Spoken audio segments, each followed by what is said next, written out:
मैं मनीषा डिजि स्वास्थ्य से।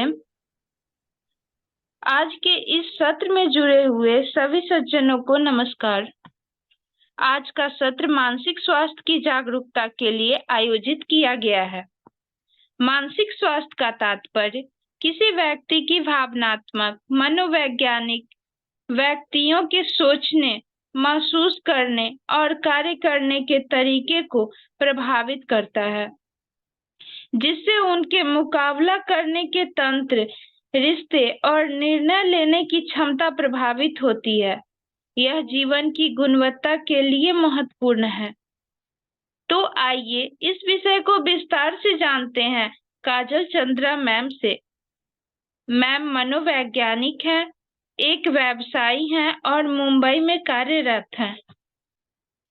मैं आप सभी से अनुरोध करती हूँ, इस वेबिनार को सफल बनाने में अपना सहयोग करें। आपके मन में कोई भी प्रश्न आए, सत्र के लास्ट में मैम से पूछ सकते हैं। मैं आमंत्रित करती हूँ काजल चंद्रा मैम को। आप आइए और मानसिक स्वास्थ्य से जुड़ी समस्याओं पे अपने मूल्यवान जानकारी को साझा कीजिए। Welcome ma'am. पिछली बार हमने मेंटल हेल्थ के बारे में समझा था कि मेंटल हेल्थ क्या होता है, हम अपने मेंटल हेल्थ का ख्याल कैसे रख सकते हैं और कौन सी बीमारियां मेंटल हेल्थ के अंतर्गत आती हैं। तो उन्हीं सब बीमारियों में से, उन्हीं सब बहुत सारे प्रकारों में से एक प्रकार चिंता विकार का भी है, जिसको हम आम तौर पे नॉर्मल भाषा में एंजाइटी कहते हैं। ठीक है, तो मानसिक स्वास्थ्य, सबसे पहले मैं फिर से एक रिकैप देती हूँ। मानसिक स्वास्थ्य यानी किसी भी काम को या अपने अंदर अच्छा महसूस करना और अपनी जिंदगी के ज्यादातर काम, रोजमर्रा के काम अच्छे से कर पाना। तो जब हमारा मन अच्छा होता है तो हम अपने हर काम पे ध्यान लगा पाते हैं, उसे अच्छे से कर पाते हैं और उसमें सफलता प्राप्त करते हैं। पर जब हमारा मन अच्छा नहीं होता है, हमारे मन को अच्छा महसूस नहीं होता है, तो हमसे किया हुआ कोई भी कार्य अच्छे से नहीं हो पाता है और जो दैनिक दिनचर्या होती है उसमें गड़बड़ी आने लगती है। तो ये मोटा मोटा हमारा मेंटल हेल्थ हुआ।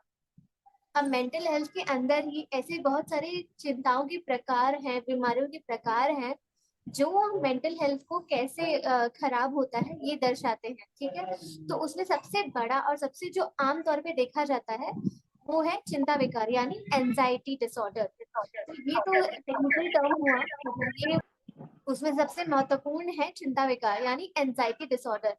चिंता विकार मतलब सब लोग बोलेंगे कि अभी चिंता तो हम सब लोग करते हैं, इसमें कौन सी बड़ी बात हो गई, ये कैसे कोई बीमारी हो गया। पर आपने सुना है ना, जब हद से कोई चीज बहुत ज्यादा हो जाती है, अति का अंत।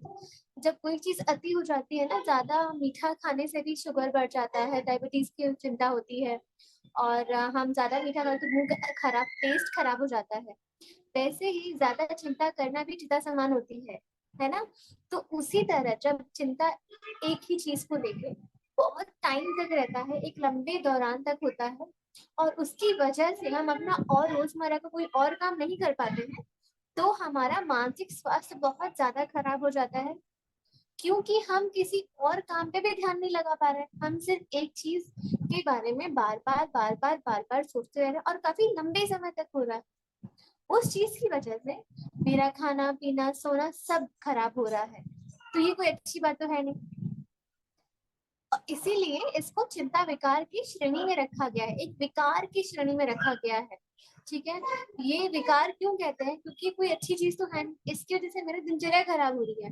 जिसका है ना, वो बहुत अच्छी तरह से समझाया गया है कि एक मानसिक समस्या है जिससे प्रभावित व्यक्ति अपनी चिंता से मुक्ति पाने में समर्थ नहीं होता। ठीक है, अब चिंता तो है, मतलब आप एक ही चीज के बारे में बार बार सोच रहे हो, पर कभी अगर आपको समझ में भी आए कि अरे ये तो चीज मुझे परेशान कर रही है, तो उस चीज से आप निजात नहीं पा सकते हो अपने आप से। क्योंकि अब वो इतने भयानक रूप ले लेता है, अब वो ऐसा हो जाता है जैसे हमारी परछाई होती है ना, हम जहां भी जाते हैं वहां हमारे परछाई हमारे साथ चलती है। तो ये विकार भी वैसा ही हो जाता है, हम जहां भी जाते हैं जो भी करते हैं हमेशा साथ में रहता है, और मैं कितना भी उसको दूर भगाना चाहूँ नहीं भागता। इसीलिए इसको विकार कहते हैं कि मैं खुद असमर्थ हो जाती हूँ उसको अपने से दूर करने में। चिंता विकार किसी व्यक्ति के दैनिक जीवन में महत्वपूर्ण रूप से हस्तक्षेप करती है, में चलता ही रहेगा। खाते समय, पीते समय, टॉयलेट बाथरूम जाते समय, कोई महत्वपूर्ण काम करते समय, अपनी दिनचर्या जीते समय भी आप वो सोचोगे। अभी भी हम अगर बैठे हैं और दिमाग में अगर कोई ऐसी चीज है जो हमें काफी लंबे समय से परेशान कर रही है, तो वो अभी भी चल रही होगी। आप भले ही मुझे सुन रहे हो, मैं भले भी आपसे बात कर रही हूँ, पर अगर वो चीज है जो हमें परेशान कर रही है ना, तो हमारे दिमाग के पीछे वाले हिस्से में चलती ही रहती है। इसीलिए इसको विकार कहते हैं, क्योंकि हम यहाँ पे मतलब आप मुझे वहां से सुन रहे हो, मैं यहाँ पे बात कर रही हूँ, आजू बाजू बहुत चीजें हो रही हैं, बट हम इस मोमेंट में होते हुए भी हम प्रेजेंट नहीं है, मतलब हम होते हुए भी है नहीं, हमारा दिमाग तो कहीं और ही चल रहा है। इसीलिए इसे विकार कहते हैं। ठीक है, तो ये एक मानसिक समस्या है, इसीलिए इसको विकार कहते हैं, इसीलिए एक मानसिक समस्या है। ठीक है, सिर्फ चिंता नहीं है, चिंता जो बहुत लंबे समय तक चली है तो बहुत हमें चिंतित करती है। दूसरी स्लाइड पे जाएंगे और देखेंगे कि क्या है चिंता और विकार में अंतर क्या है। जैसे कि मैंने समझाया, चिंता तो सबको होती है, टेंशन सब लेता है, स्ट्रेस सब लेता है, बट ये नॉर्मल स्ट्रेस, ये नॉर्मल चिंता या और विकार की चिंता कैसे अलग होती है। ठीक है, तो नॉर्मल चिंता कैसे होती है कि हमने कोई लाइट बिल आया, इलेक्ट्रिसिटी का बिल भरना था, अरे यार उसका डेट निकल जाएगा, उससे पहले की चिंता। ठीक है, नौकरी मिलने में, नौकरी जब हम ढूंढने जाते हैं तो इंटरव्यू का पेपर पकड़ के अंदर जाते हैं, तो वो भी एक टेंशन रहता है ना, स्ट्रेस आता है कि अरे क्या होगा क्या नहीं होगा, स्टेज पर जाने से पहले की स्ट्रेस होता है। ये सब नॉर्मल होता है क्योंकि ये सबके साथ होता है। ऐसा नहीं है कि कोई एक ही इससे प्रभावित है, ये उस दौरान किसी भी इंसान के साथ हो सकता है जो वो चीज कर रहा है, जो यह चीज महसूस कर रहा है। किसी विशिष्ट वस्तु का भय, जैसे कि कुत्ते पीछे बढ़ जाना, तो वो सबको ही डर लगता है, ऐसा कोई है ही जिसको उसके बारे में डर न लगता हो। किसी करीबी की मौत पर चिंता, तो ऐसे समय पे सब लोग ही भावनात्मक होते हैं, सब लोगों को चिंता होती है। किसी बड़े कार्य से पहले का पसीना, जैसे कि कहीं घर में घर जाना या कुछ कुछ बड़ा करना होता है लाइफ में, तो हमें उसके पहले थोड़ा सा घबराहट महसूस होता है। घबराहट थोड़ा महसूस होना और घबराहट रोज महसूस होना में बहुत फर्क है। थोड़ा महसूस हुआ तो अभी आया और एक दो दिन बाद चला जाता है, क्योंकि वो उसका रूप ही ऐसा होता है। पर जब ये विकार बन जाता है तो ये लंबे समय तक रहता है और हम जो चाहे वो कर ले, पर ये दिमाग में घूमता ही रहता है। उसकी वजह से हमारे दिनचर्या का और जो हम लोग करते हैं वो बिल्कुल भी नष्ट हो जाता है, हम कर नहीं पाते हैं, हम सोच नहीं पाते हैं, हम खा पी नहीं पाते हैं और संतुष्टि नहीं मिलती है किसी भी चीज से। अब हम आगे बढ़ेंगे और देखेंगे कि विकार क्या होता है। ठीक है, विकार वाली चिंता क्या होती है। तो चिंता विकार एक ऐसी स्थिति है जिसमें चिंता या भय अधिकता है और एक विस्तरित अवधि, मतलब एक लंबे समय तक, 6 महीने से ऊपर। अब 6 महीने ही क्यों कहा गया है, क्योंकि क्या होता है ना कि जैसे मौसम बदलते हैं ना, जैसे बरसात आती है, अभी बहुत गर्मी पड़ रही है, 40 डिग्री तापमान है, हो सकता है, एकदम से पता नहीं है, पर बहुत गर्मी पड़ रही है, उसके बाद बरसात होगी, उसके बाद ठंडी आएगी, उसके बाद वसंत ऋतु आएगा, उसके बाद फिर से गर्मी, चलता रहता है। वैसे ही हमारा जो महसूस करने की जो प्रक्रिया होती है, जिसको हम मूड कहते हैं, वो भी बदलता है, जिसको हम इमोशंस कहते हैं वो भी बदलता रहता है। ठीक है, पर जब कोई मानसिक बीमारी हमें लग जाती है, तो वो भी फ्लक्चुएट करती है, वो भी उतार चढ़ाव सहती है हमारे साथ ही। कभी कभी वो अपने आप चली जाती है क्योंकि हम एडजस्ट कर लेते हैं या हम उस चीज से बाहर निकल जाते हैं, तो वो खत्म हो जाती है, तो अच्छी बात है। पर जब वो विकार लंबे समय तक रह जाता है, ठीक, 6 महीने की अवधि से ज्यादा हो जाता है, तो वो विकार के रूप में विस्तरित हो जाता है।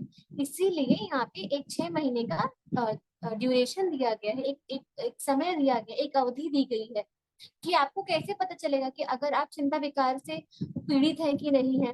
तो इसमें विकार में क्या क्या आएगा, बेवजह चिंता करना। आपको पता है कि किसी चीज के बारे में चिंता करने से उसका कोई सोल्यूशन नहीं निकलेगा, उसका कोई निष्कर्ष नहीं निकलेगा, फिर भी आप चिंता कर रहे हो उसके बारे में, तो वो चिंता विकार का रूप लेगा। लोगों के सामने जाने से डरना, ये बहुत बहुत सारे लोगों में होता है। फेस करने नहीं होता है उनको, उनको दूसरों से मिलने जुलने, अपने आप को इंट्रोड्यूस करने में, अपने आप को बताने में कि मेरा नाम ये है, मैं ये करता हूँ। कितने लोगों को तो बड़ी हिचकिचाहट होती है अपना काम करना। अब ये लिफ्ट में आने से डरना, मतलब किसी छोटी जगह से डर लगता है, मतलब एग्जाम्पल के तौर पे, उदाहरण के तौर पे, कभी कभी आपने अपने घर में देखा होगा, जो बुजुर्ग लोग हैं या फिर महिलाएं जो होती है ज्यादातर, वो अपने बाथरूम का दरवाजा बंद नहीं करते हैं। उनको लगता है कि अरे अगर हम अंदर ही रह गए तो हम बाहर नहीं निकल पाए तो ये जो फीलिंग होती है ना कि मैं यहाँ पे फंस गई, बाहर नहीं निकल पाई, और लिफ्ट जैसी जो चीज होती है वो बिल्कुल ऑटोमेटिक होती है, ठीक है। तो ये डर हमेशा बना रहता है कि अगर ये खुलेगी नहीं तो फिर मैं क्या करूंगा, अगर ये गिर गई तो ये वो एक्सेट्रा एक्सेट्रा। तो इस तरह का जो क्लॉस्ट्रोफोबिया वाला डर होता है, छोटी जगहों का डर होता है, बंद हो जाने का डर होता है, न निकल पाने का डर, ये भी चिंता विकार का कारण है।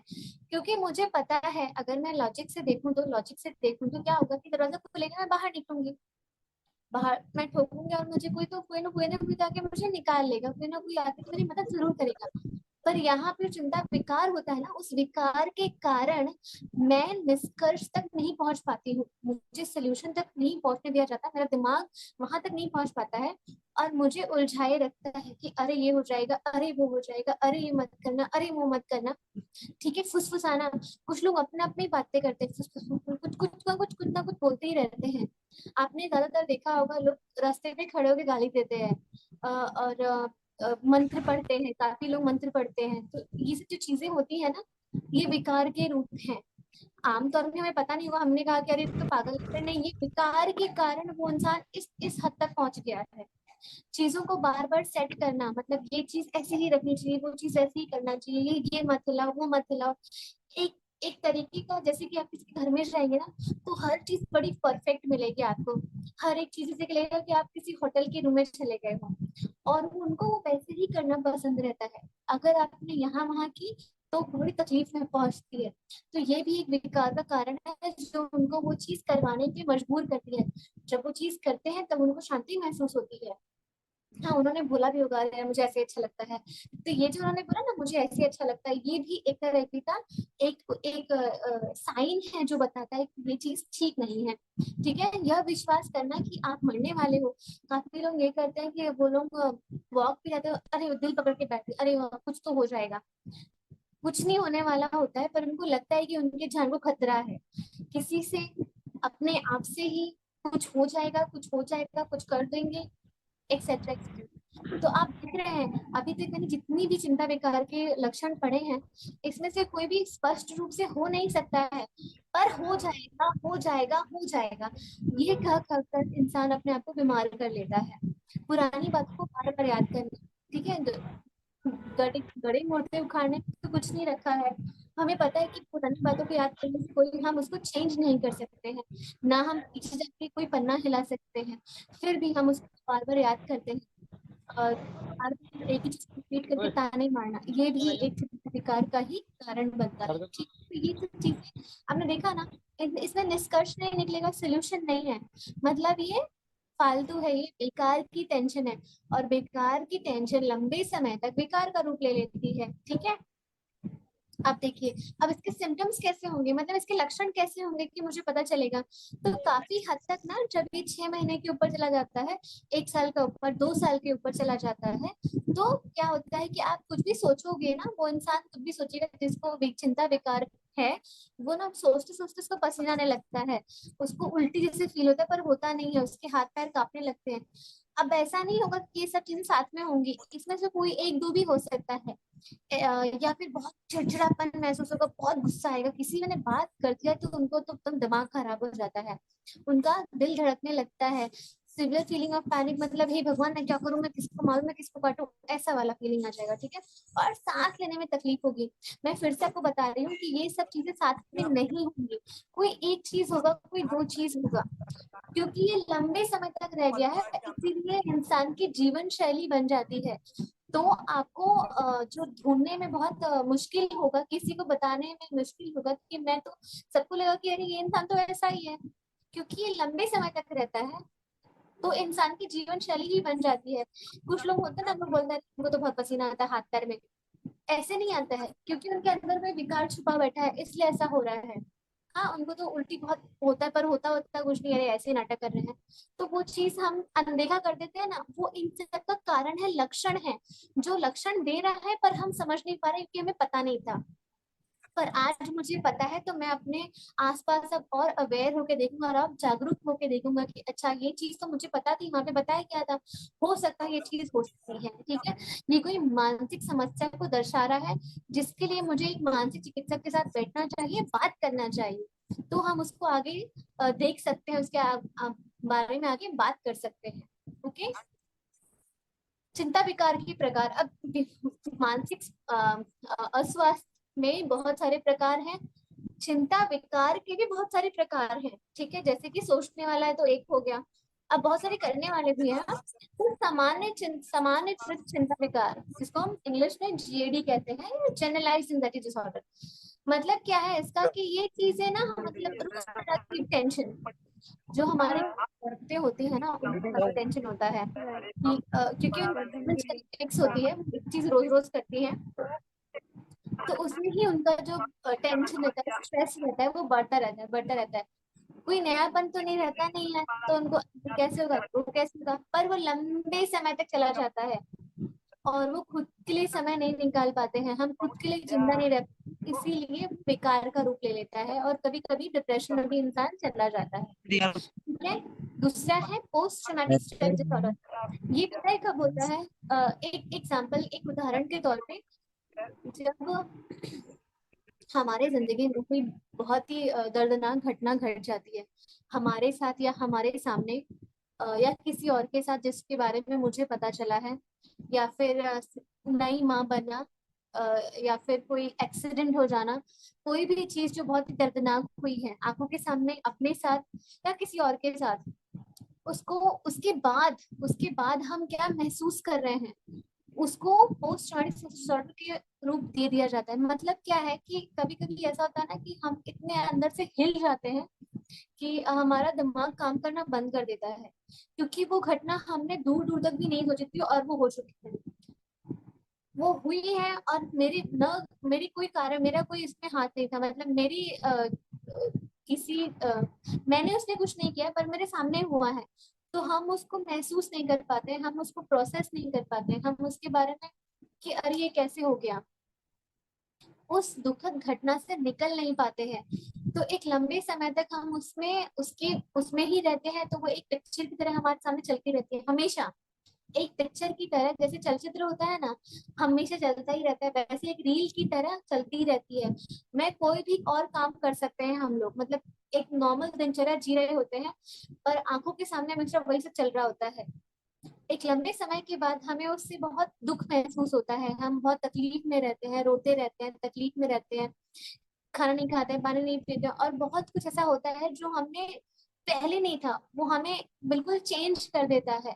उसको हम पीटीएसडी कहते हैं, पोस्ट ट्रॉमेटिक, किसी भी घटना के बाद में जो महसूस होता है, वो वो विकार का रूप ले लेता है, क्योंकि हम उससे खुद निकल नहीं पा रहे हैं। ज्यादातर ये भी देखा गया है कि ये सारी जो घटनाएं होती हैं वो जिंदगी बदल के रख देती हैं, फिर इंसान वैसा नहीं हो सकता है। ये बहुत ही ज्यादा सिवियर है दूसरे किसी भी विकार के मुकाबले। और अगर ऐसा कभी भी किसी के साथ भी हुआ है या आपके साथ हुआ है, तो आपको जरूर किसी मानसिक चिकित्सक की परामर्श की जरूरत है, क्योंकि जितना जल्दी आप इससे बाहर निकलेंगे, उतना ही जल्दी आप अपने और रिश्तों पे ध्यान दे पाएंगे, अपने आप पे ध्यान दे पाएंगे और अपने काम पे ध्यान दे पाएंगे। ये बहुत जरूरी है, इसीलिए चिंता विकार के श्रेणी में रखा गया है, क्योंकि ये हम महसूस करते हैं, फिर महसूस करते हैं और महसूस इतना करते हैं कि हम उससे बाहर नहीं निकल पाते हैं, तो ये भी एक विकार है। ठीक है, तीसरा पैनिक डिसऑर्डर या घबराहट। अब घबराहट तो हम सबको होती है, मतलब ऐसा कोई इंसान ही नहीं जिसको घबराहट ना हो। तो आपने पहले याद है मैंने बताया कि बिल भरना, ये वो एक्सेट्रा एक्सेट्रा, जो रोजमर्रा की चीजें उस पर तो घबराहट महसूस होती है। पर जब ये घबराहट बिना किसी वजह की हो, कि अरे वो बातें सुन रहा है, अरे वो कुछ बोल रहा है, पर ऐसे कोई है नहीं है अगल बगल, बस यूं कि मैं कैसे करूं, मैं क्या करूं, पसीने आ रहा है, ये जो घबराहट है ना, किसी खतरे का, बिना वजह का खतरा, मतलब ऐसा कुछ भी नहीं है पर बिना वजह का खतरा महसूस करना, एक चिंता विकार का लक्षण है, क्योंकि रियल में कुछ ऐसा है ही नहीं जिससे खतरा है, पर मुझे महसूस हो रहा है, मतलब मेरा दिमाग कुछ रच रहा है अंदर बैठ के, इसीलिए इसको चिंता विकार का रूप माना गया है। अब सोचिए यही विकार में कुछ हो जाएगा, कुछ कर लूंगी, कुछ हो जाएगा, कुछ हो जाएगा, कुछ हो जाएगा, करते करते इंसान क्या बाहर जाएगा? नहीं, वो एक कमरे में ही सीमित रह जाता है, तो उससे और ज्यादा परेशानियां बढ़ती हैं और विकार और ज्यादा बढ़ जाता है। इसीलिए इसको पैनिक डिसऑर्डर या घबराहट की समस्या बोली गई है। भय या फोबिया। अब भय यानी भूत प्रेत का भय सबको लगता है, पर जब ये भय बहुत ज्यादा अत्यधिक हो जाता है, ठीक है, इंसानों से किसी भी चीज का भय अच्छा नहीं है, किसी भी चीज की अति अच्छी नहीं है, स्पेशली तब जब वो हो ही ना, जब वो रियलिटी में हो ही नहीं और उसका भय बहुत ज्यादा हो, तो वो फोबिया यानी भय हो जाता है, बहुत ज्यादा वो भय हो जाता है। और हम उसी में ही उलझे रहते हैं, हमारा दिमाग सिर्फ उसमें ही उलझा रहता है कि इससे कैसे निकले, इसको कैसे बोल, ये मुझे बहुत डर। अब सोचिए, अगर किसी को ये बीमारी लग जाए या किसी को ये चिंता बेकार का प्रॉब्लम हो जाए कोई भी, तो क्या वो इंसान एक नॉर्मल रोजमर्रा की जिंदगी जी पाएगा, जिसमें उसको रिश्ते भी देखने हैं, जिसको उसको काम पे भी जाना है, जिसमें उसको बहुत सारी और चीजें करनी है। तो ये हर चीज को रोक करने से रोकेगा और बहुत ज्यादा विकट रूप से अच्छा नहीं होगा। इसीलिए हमें इन सब चीजों पे ज्यादा ध्यान नहीं देना चाहिए। पर जब दिमाग ज्यादा ध्यान देने लगता है तो ये विकार का रूप ले लेता है और हम ठीक महसूस नहीं करते हैं। ठीक है। अलग होने की चिंता, ये जो चिंता है ना, ये बच्चों में ही देखी जाती है ज्यादातर। और जब बच्चों की चिंता हम बराबर से ठीक नहीं कर पाते हैं, तो ये बड़े होने पे भी वही चिंताएं बड़े होने उम्र के साथ साथ बढ़ती रहती है। ठीक है। तो जो छोटा बच्चा होता है 7-8 महीने का, हम उसे बाहर लेके जाते हैं और वो अनजाने चेहरों को देख के रोने लगता है, उसको मम्मी पापा ही चाहिए रहते हैं। तो वो जो अलग होने की चिंता होती है ना, उसको सेपरेशन एंजाइटी कहते हैं, मतलब मुझे दूर मत करो चिंता। पर ये चिंता जब एक लंबे समय तक चलती रहती है, तो जो छोटा बच्चा होता है वो माँ बाप को छोड़ के कहीं नहीं रहता है, वो हर समय रोता रहता है। और जैसे उसके माँ बाप या उसके सगे संबंधी दिखते हैं, वो ठीक हो जाता है। तो ये भी एक चिंता विकार का श्रेणी है। ये भी एक मानसिक स्वास्थ्य के भीतर आता है, जिससे अगर हम समय पे डील ना करें, उसको ठीक ना करें, तो प्रॉब्लम बढ़ जाती है। ठीक है। अब चिंता विकार का इलाज क्या है? चिंता विकार की समस्या को हल किया जा सकता है। जैसे कि मैंने आपको एक बार पहले बताया था कि मानसिक जो बीमारियां होती हैं या जो मानसिक अस्वास्थ्य होता है, वो एक बार आ जाए तो उसको हम पूरी तरह से खत्म नहीं कर सकते हैं, क्योंकि ये दिमाग ही करवाता है। और ये मुझ पे डिपेंड करता है, ये मेरे अंदर है कि मैं उससे कितना ज्यादा छुटकारा पाना चाहता हूँ। ठीक है। तो इलाज हो सकता है अगर हम उसके लक्षणों को पहचान ले समय रहते ही, अगर हम उसके लक्षणों पे ध्यान दें और वैज्ञानिक परामर्श लें, मनोवैज्ञानिक परामर्श लें और मेडिसिन भी स्टार्ट कराएं। क्योंकि चिंता विकार दिमाग से जुड़ा हुआ है और बहुत ज्यादा सिवियर है, बहुत ज्यादा। I don't have a word for severe, can someone just help me with severe का वर्ड? जो बहुत ज्यादा क्या बोलते हैं, कठिन है समझना, उसके लिए हमें मेडिसिन भी जरूरी होती है। तो कभी कभी आप जाओगे डॉक्टर के पास में और ये बताओगे, तो आपको मेडिसिन भी लिखी जाएंगी। ठीक है। तो मेडिसिन क्या करेगा, जो कुछ नसें होती है ना हमारे दिमाग में, जो टेंशन को बढ़ाती हैं, वो दिमाग की नसों को काबू में लाएगा और उनका जो काम है बहुत तेजी से आपका स्ट्रेस बढ़ाने का, वो रोकेगा। तो जब आपको मानसिक परामर्श दी जाएगी यानी काउंसलिंग दी जाएगी, तो आप सुनोगे और आप जल्दी ठीक हो जाओगे। ठीक है। ये तो हुआ मेडिकल वाला पार्ट कि हम मेडिकल से कैसे ठीक कर सकते हैं। अब चिंता विकार के घरेलू उपचार, मतलब हम आम तौर पे क्या कर सकते हैं कि हम चिंता विकार होने ही ना दें। ठीक है। तो जब भी व्यक्ति के मन में अशुभ विचार आए, ऐसे में ध्यान लगाना बहुत फायदेमंद होगा। यानी ध्यान लगाइए कि मेरे अंदर से चिंता विकार जाए, मैं अच्छा महसूस कर रहा हूँ, सब ठीक हो जाएगा।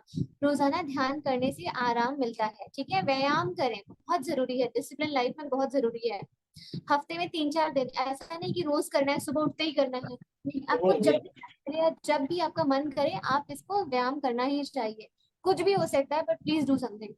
ठीक है। आहार में परिवर्तन आए, जब हम कुछ खाते पीते हैं तो उसका बहुत ज्यादा हम पे प्रभाव पड़ता है। तो ज्यादा अगर आप हरी सब्जियां खाएंगे, ताजा फल खाएंगे, तो दिमाग को ऑक्सीजन ज्यादा मिलेगा, यानी दिमाग ज्यादा अच्छा महसूस करेगा, तरोताजा महसूस करेगा। उससे हमारे अंदर सिर्फ सकारात्मक सोच बनेगी।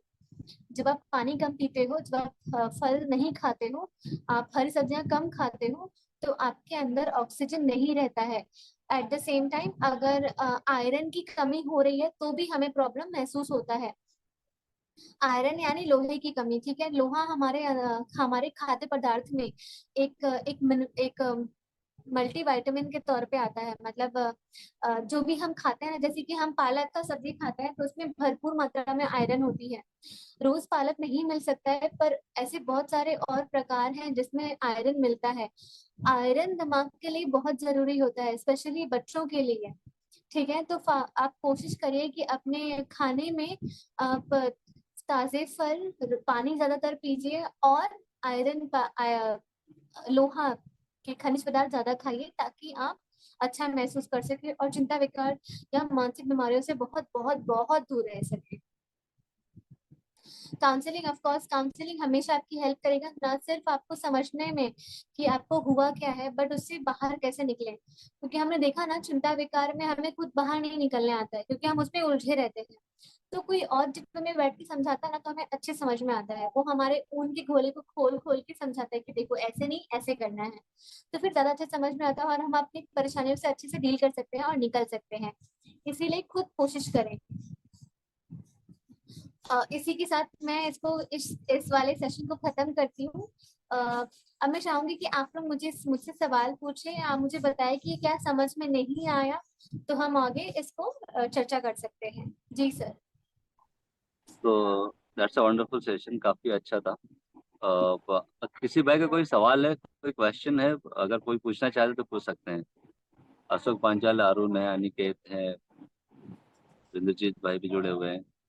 किसी कोई माधुरी। सवाल है? जी सुरेंद्र भाई पूछिए।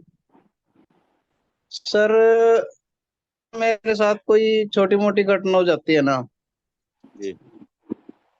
जैसे कोई भी परिवार में हो गई या वैसे हो गई, या कुछ मैंने देख लिया, तो मेरे को ना बहुत ज्यादा फील होती है वो बात, और कई दिन मेरे दिमाग से नहीं निकलती। ठीक है। जब हम भावनात्मक रूप से बहुत सेंसिटिव होते हैं, बहुत भावना महसूस करते हैं ना, तो हमारा जो जीवन शैली होता है वैसे ही बन जाता है। जब हम गरीबों को देखते हैं तो हमें बहुत दया महसूस होती है। ठीक है, ये हम सबके साथ होता है।